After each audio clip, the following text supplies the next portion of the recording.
गई जी हुलिया, बताओ रानी कैसे बिगड़ी जी हुलिया, बताओ रानी कैसे बिगड़ी हुलिया, बताओ रानी कैसे बिगड़ी हुलिया।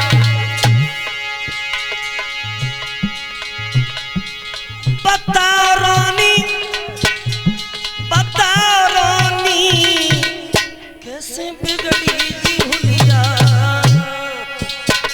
बताओ रानी कैसे बिगड़ी जी हुलिया, बताओ रानी कैसे बिगड़ी हुलिया, बताओ रानी कैसे बिगड़ी हुलिया।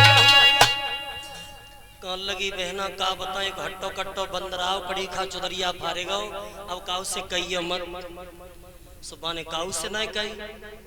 9 महीने के बाद इसके गर्भ से एक बालक का जन्म हुआ और लला का पैदा हो तूफान पैदा हो। पैदा होते ही बालक के आंधी तूफान मचान लगी, हिल गई धुरिया जो धरती की एक महाप्रलय सी होने लगी। बालक का जन्म हुआ तो असगुन हुए, असगुन। और ये बात सत्य है कि अगर हमारे तुम्हारे घर में अच्छा बच्चा होगा, सपूत होगा तो होंगे सगुन, और कपूत बेटा होगा तो होंगे असगुन। तब उस बच्चे का नाम पड़ा था कंस। अब ये कंस धीरे धीरे आंगन में बड़ा होता है। 5 वर्ष की उमरिया जब कंस की हो जाती है तो 5 वर्ष की उम्र में रास्ते पे खड़ा हो जाता है। और रास्ते पे खड़ा हो गया, अगर कोई अंधा मिल गया और अंधे ने कही भैया हमें दिखाई ना दे, हमें फलाने गांव में जाना है, तो कंस अंधे को पकड़ता है और कुआं के सामने ले जाता है कि रास्ता सीधी गई।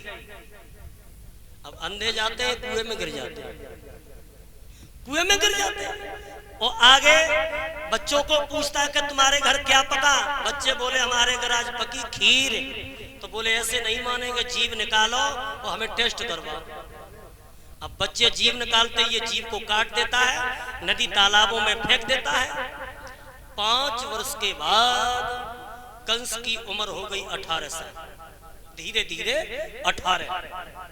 वो 18 साल की उम्र जब कंस की हुई तो 18 साल की उम्र में लोगों ये कंस मगध देश में राजा जरासंध के यहाँ पहुंचा। जरासंध की 2 लड़कियां थी बहुत सुंदर, अस्ति और प्राप्त। जरासंध से जाकर के बोला, जरासंध आप हमें पहचानते हो? जरासंध बोला हम जानते हैं, आप मथुरा के यमराज हो कंस। नहीं, लोग हमें मथुरा का भगवान कहते हैं। बताइए कैसे आना? कंस कहने लगा इसलिए आए, हमने ये सुना कि तुम्हारे घर में 2 लड़कियां बहुत सुंदर हैं। महाराज लड़कियां तो हैं, तो दोनों लड़कियों की शादी हमारे साथ करो। जरासंध कहने लगा बालक शादी तो कर दूंगा, लेकिन मेरे यहाँ एक कुबलिया पीढ़ हाथी है, जिस हाथी में 10,000 हाथी का बल है, और जो हाथी को हरा देगा वही मेरी दोनों बेटियों से शादी करेगा। तो कंस